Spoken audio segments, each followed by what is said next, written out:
This will be one of my little rants.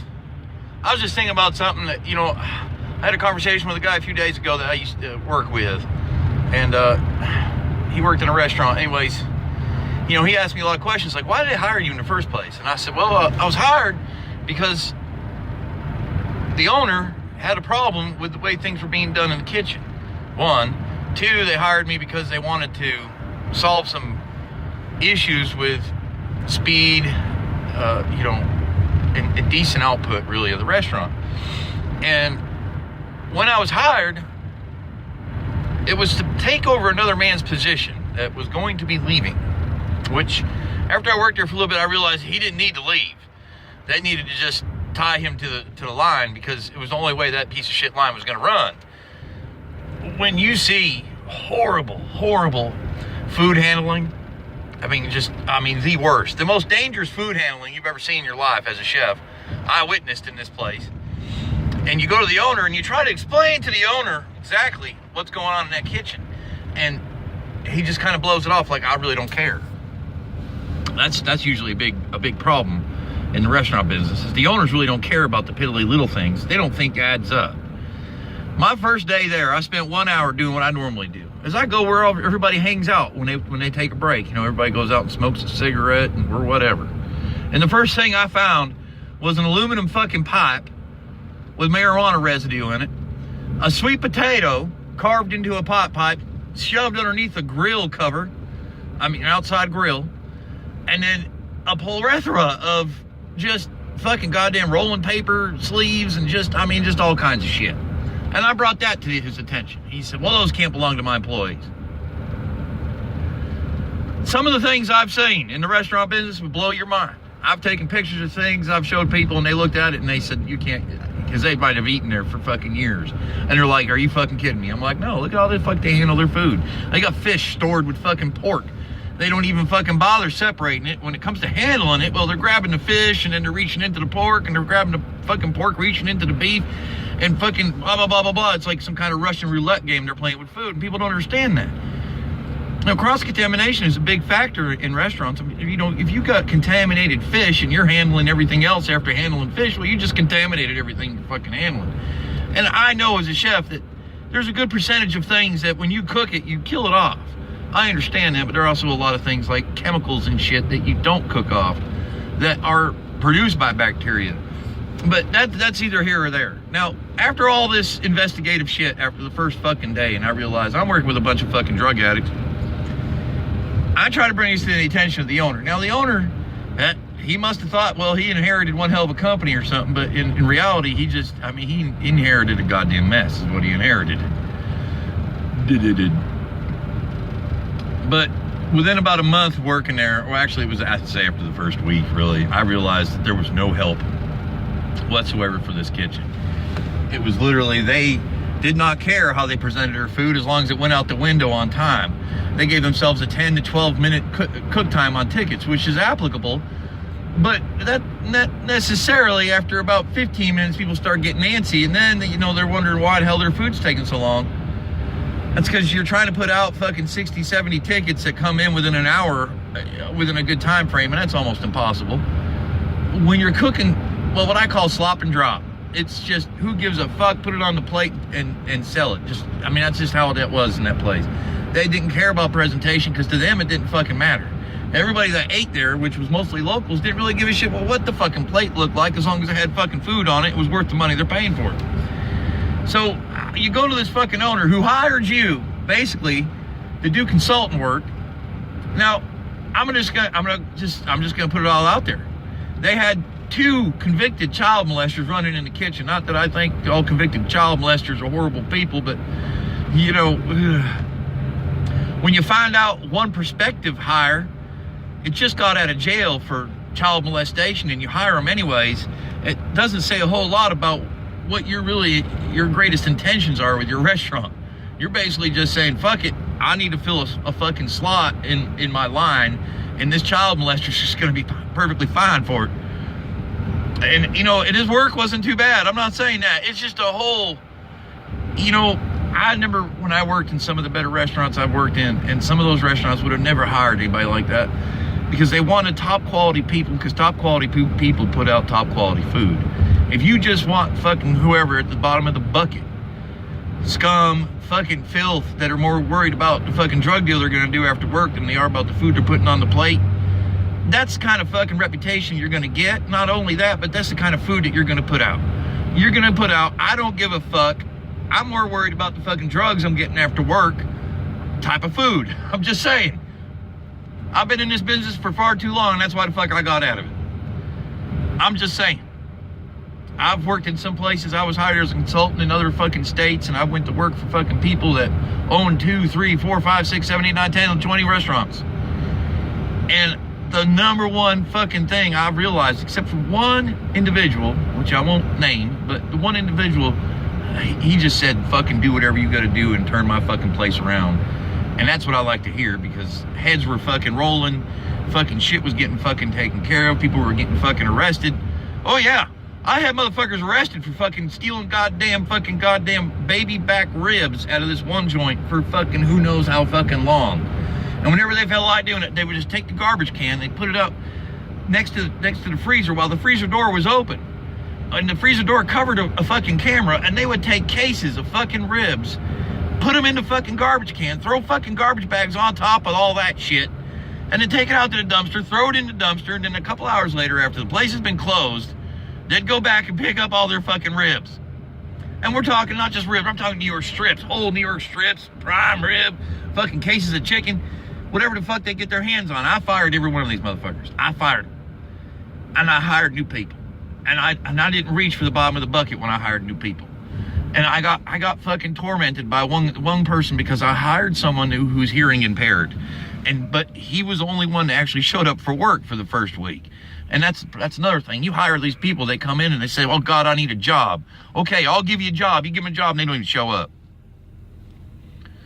That's, I think, what's wrong with America. We think, somebody offers you a job and you can't fucking show up. Why the fuck are you even working? I mean, you should be a slave. Somebody should own you because you can't even get up in the morning and go to work on the first fucking day. Now, I've had some problems in my life. Goddamn, I'll tell you, I've been hired for fucking places and shit. My car broke down the first day to work. Fucking broke down on a precipice of a bridge. And if it wasn't for praying to God and an angel showing up to help me push that car over that damn bridge, I would never made it to work that day. So I have sympathy for someone trying and failing than rather someone who's just getting a job and not showing up, because that just pisses me off, because I don't know, I'm just bred different. I was raised different. I'm just raised the way I was raised. An old fucking German fucking with his boot up my ass. That's the way I was raised. I can't help that. Someone said, hell, you fucking give them a word, you're gonna show up on a certain time of day, whatever, you're gonna fucking be there. Well, goddamn, that was me. But you got other people out there in this world that never had any discipline, and they don't fucking think that their job is worthy of them showing up. But anyways, I don't know. I wanted to rant about that. This is Jeff in the Jeep, by the way. Yes, I'm on the YouTube channel, and I'm talking about when I was a chef. And I loved being a chef. I loved the work, but the monotony of it all was what was getting to me. Staring at the same damn walls, the same damn people, looking down at the goddamn same table with the same knife in your hand, fucking carving away at something or cutting something, cooking something, mixing something, blending something. But the scenery never changed. And I remembered in my younger years working in construction how much I enjoyed that every day was normally different. Now, you might have to work one place for a week or two or something, and then you move on to something else. And other days, you're just going from job to job to job. Hell, the faces change, places change, people change. The job criteria kind of changes. It's still in the same category, but you're doing something different. And that's why I'm doing what I'm doing now. Because monotony got a hold of me, and it just destroyed me. I got so tired of dealing with the same piddly bullshit. And you work with some of the most, I'll tell you what, some of the best fucking liars in the world are also waitresses. Some of the best liars in the world are fucking waitresses.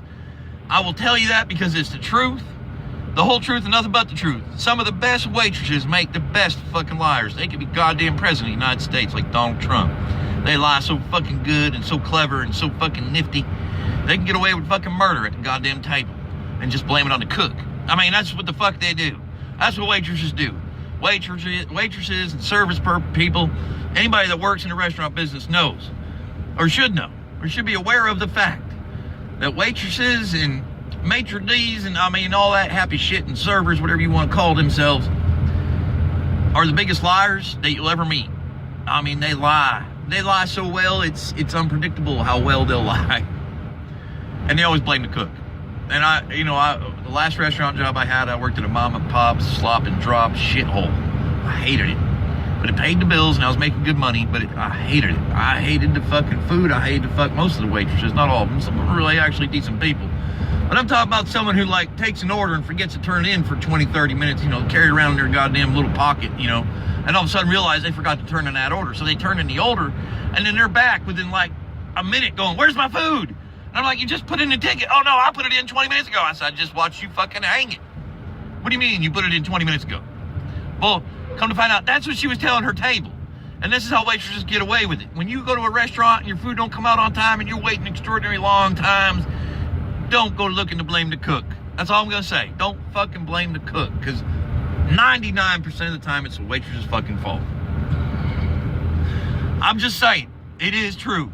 They will lie through, and I like the waitresses to come back and say, "Oh fuck, you know what? I forgot to hand this ticket in. Is there any way you can get it? I can get it on the fly. I need it ASAP." I love them waitresses because they're being honest. Now, what they say to me and what they say to the table might be two different things. But the worst waitresses in the world are the ones that are lying to the table and lying to the cook. Those are the ones you got to watch out for. Those are the ones that could become the next spokesperson for the White House. I'm just saying. Watch out. No, but this is Jeff in the Jeep, and I just wanted to go off about restaurants. Fucking, you know what? Ignore the goddamn health inspection code, grade, or whatever. They might have 105% health inspection grade. It's a load of shit.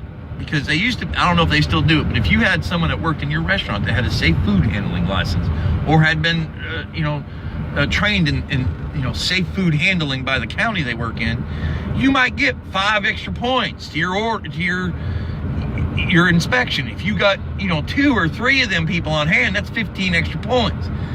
Just saying, they could have an 85% actual health grade, and because they had 3 employees, they might get 100%. So don't pay attention. That's load as big as shit. I swear to God, the food grade should represent the safety of the food storage, the safety of the handling, all those aspects that really matter. But if you're gonna give 5 points because some douchebag that caused you to get a fucking 85 happened to be working that day and had his little card with him, and all of a sudden you get 5 extra points because of that douchebag, but you're not really representing what actual food grade you got, you shouldn't be in the restaurant business. That's all I'm saying. And this is why I'm not a chef no more, because I've just, the political aspect of running a restaurant is just as bad, if not worse, than the actual running of a restaurant. Because politically, people get charged, they get fucking, just tormented, they get picked on, they get fucking people that misrepresent things and say things that aren't true, and it's just, that's why I got out of the restaurant business. Like I said, if you're going to reach into the bottom of the bucket to get your best employee, don't expect your food quality to be any better than the employee that you just hired. That's all I have to say. I spent 23 years in the restaurant business. I worked as an executive chef, executive sous chef, executive head chef, working head chef, executive working head chef. And then I went into the consultant aspect, and I became, what they called an executive working chef, or executive working head chef consultant, I think was the actual title I had. And and then that got changed. I was a kitchen manager. I went from fucking being, an executive to goddamn just a manager. I hated that shit. And I wasn't no manager. And the way I act right now, fuck, I wasn't anything like this. I'm just saying. I used to wear a shirt and tie, have a fucking goddamn jacket. Goddamn look like I worked on Wall Street more than anything else. I've traded all that shit in for a pair of fucking goddamn, some fucking camouflage hat and some cheap ass fucking, I don't give a shit anymore. I could go from making $9.50 an hour to fucking $95 an hour, and it's not going to change me as a person, because I remember what it was like to have money coming in and having everything taken care of and having no concerns and no worries and no problems, to going from having to struggle and having to worry, and your next gallon of milk is going to come from where? So I've run the gauntlet of being extraordinarily doing very well to extraordinarily not so much. And the reason why I don't care which side I'm on is because I realize one thing: the more money you make, the more of a fucking headache you have. Now, I might not make as much money as I used to, but I make as much money as I need to. That's all I got to say. God bless America. It's Jeff in the Jeep. Hoo-ah.